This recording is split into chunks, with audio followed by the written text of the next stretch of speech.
After 6 months of insanely high quality episodes, JJK Season 2 has finally come to an end with episode 23. And talk about an insane finale to end off the season.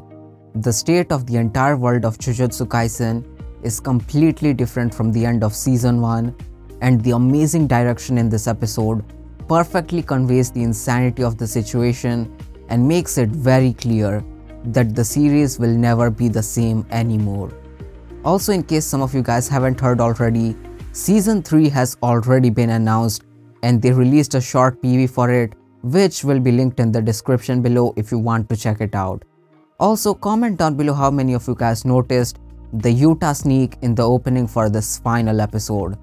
And without wasting any more time, let's get started. The episode starts with Yuki revisiting her conversation with Geto about creating a world where curses no longer exist. Yuki with her plan of getting rid of cursed energy from humans, and Geto with his plan of genociding all the non-sorcerer monkeys.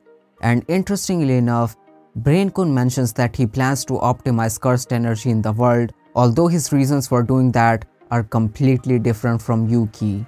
He wants to create chaos that not even he himself can control and see in what ways will humans react to it and evolve. Even if it means throwing the world into chaos and other countries potentially attacking Japan because they would have a monopoly on cursed energy. And he's already taken the first step to this plan, which was absorbing Mahito and absorbing his technique. And with that, he uses idol transfiguration on the entirety of Japan and alters the souls of people who ate cursed objects like Yuji and people who have not yet completely awoken to their potential as Jujutsu sorcerers. And one of these people happens to be Tsumiki Fushiguro, Megumi's sister who had been cursed, and we find out the reason, and that was because she was marked by Brain-kun. And then he ends the Shibuya incident by releasing 10 million curses into the world, sending Japan into chaos. What follows that are amazingly directed scenes of the world slowly realizing the effects of this incident. Thousands and thousands of casualties, the value of yen dropping, people losing connections to areas, curses freely roaming around, and talks about making the knowledge of curses public. And one shot in particular that's so freaking incredible is just seeing the map of Japan with the giant hole. And we constantly cut back to this shot multiple times, and each time the hole gets larger and larger, showcasing just how insane the situation at hand is. We also get some jump scares that definitely took me by surprise, especially with the bright color palette and high saturation scenes of people just going about their daily lives. The direction on this episode was truly incredible, thanks to the series director Shota Goshozono. After the montage of chaos, we move on to an abandoned convenience store and a child eating a probably expired bento box there, another way to showcase the situation of Japan.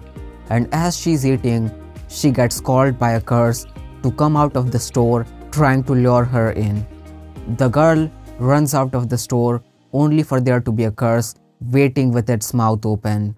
And then Okotsu fucking Yuta, the original protagonist of Jujutsu Kaisen, arrives at the scene and saves her.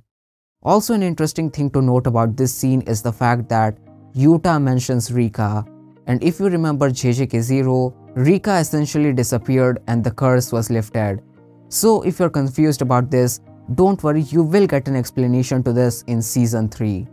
Then we get the scene that probably most people are going to be talking about, and that is Yuta saying that he's gonna kill Itadori Yuji himself, and the fact that Inumaki lost one of his arms because of Sukuna's domain expansion. Gojo is no longer present to protect Yuji, and he is considered as one of the masterminds who caused the Shibuya incident, along with orders to execute Principal Yaga and Yuji immediately. And the fact that Yuta is assigned as Yuji's executioner is even more insane. Anime onlys were asking for Yuta the entire time, and when he's finally here, they're gonna be asking him to go away. This truly was our Jujutsu Kaisen. And the episode ends with Yuji in his new trip, getting ready to exorcise curses. closing this chapter of Jujutsu Kaisen with the end of the Shibuya incident arc. And even though season 3 has already been announced, it's most likely not gonna be here anytime soon, especially with the staff moving on to the Chainsaw Man movie without having any time to rest. I really hope both of them are being handled by different teams and the JJK staff gets a nice long break.